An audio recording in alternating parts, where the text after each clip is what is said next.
Welcome. I'm Chris Jones. This is where believers and skeptics alike are invited to embark on a journey of faith, philosophy, and life from a different perspective. Whether we are joined by an insightful guest or we just jump into the deep end, this exploration promises to challenge us all. Are we getting it right? This is Spiritual Hot Sauce.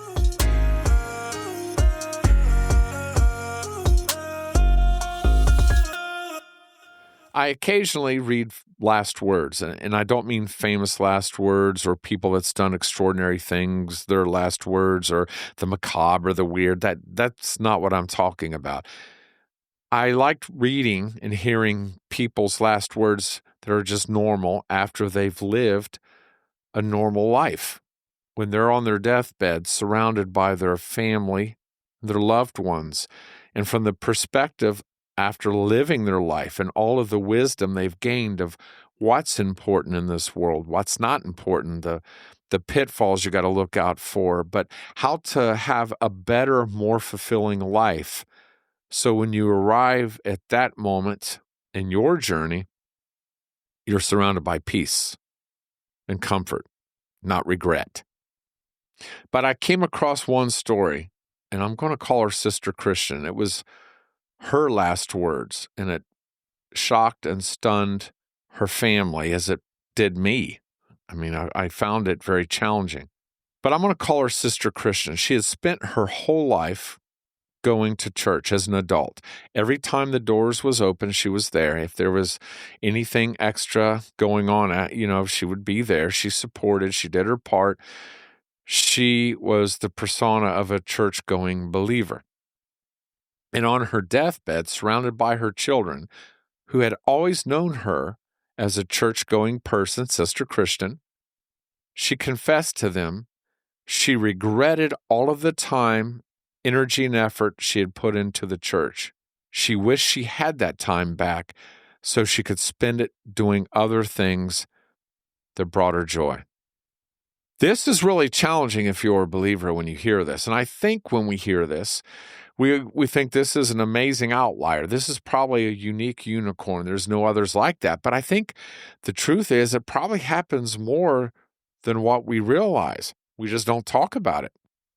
And this is hard to hear because in this moment, on your deathbed, this is why you've been running your race. This is, as Paul says, I've ran my race and now I am comfortable. I am ready to move on. I have no regrets. I am at peace with my life. I know I have served my purpose.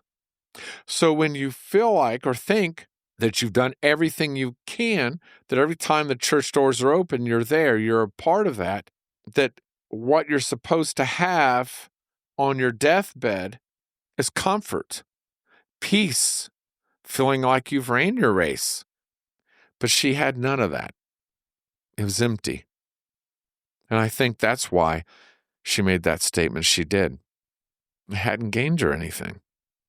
And I get it. Some of us are immediately going to think, well, it's because she was in the wrong religion. She had the wrong denomination. And I don't think so.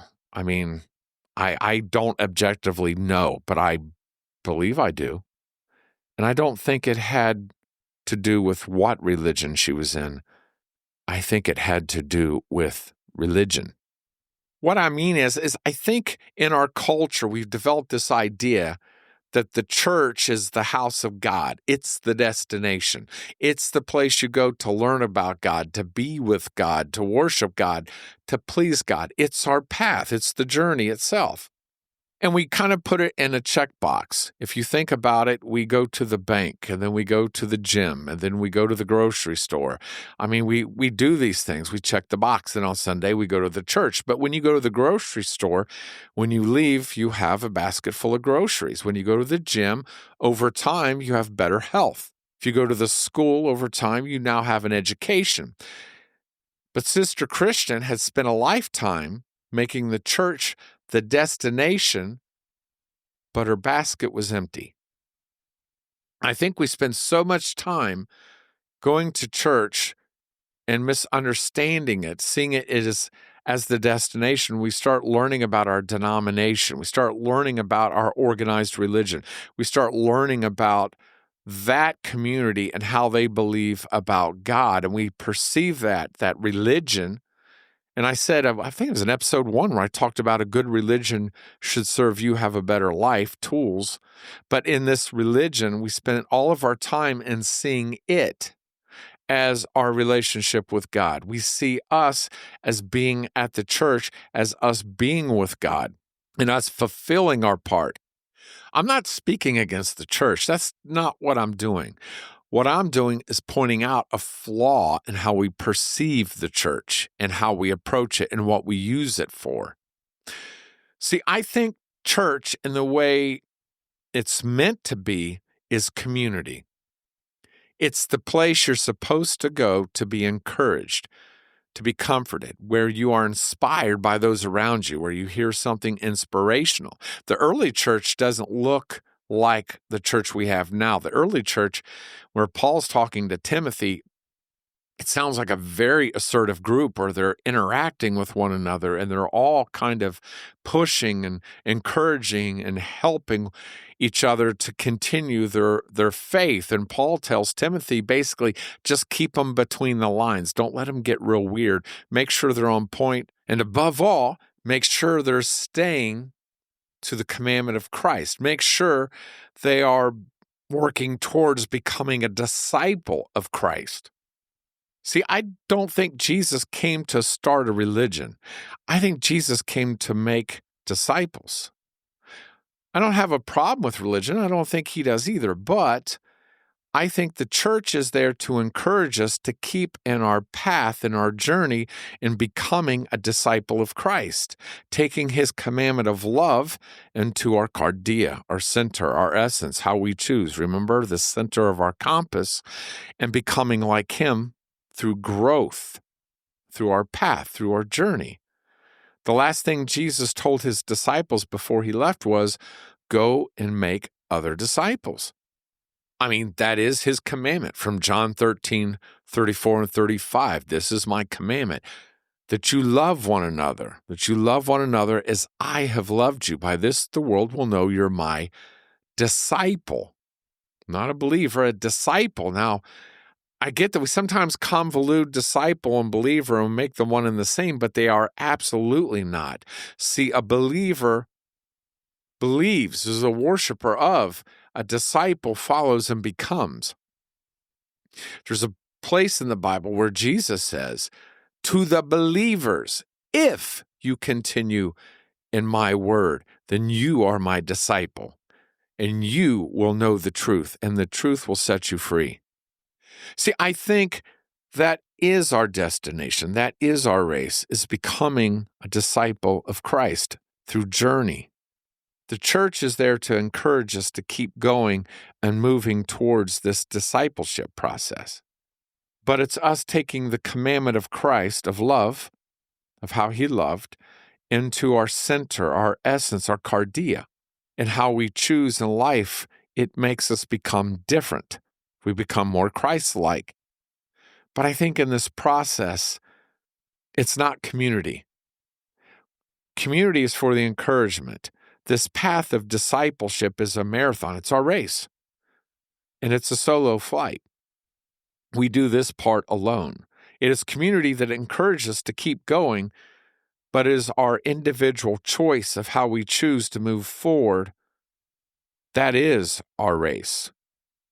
And we spend time alone with ourselves in prayer, asking that our hearts be changed and be more like Christ, that we take, and we always are taught to read our Bible, but there's nothing in the Bible about reading the Bible. It's about studying and meditating on it. That's it. I mean, you can take a scripture, a small scripture, like the commandment of Christ, and read it for 15, 20 minutes. Just slow down and study on it. Absorb it. Read into it. What does it mean?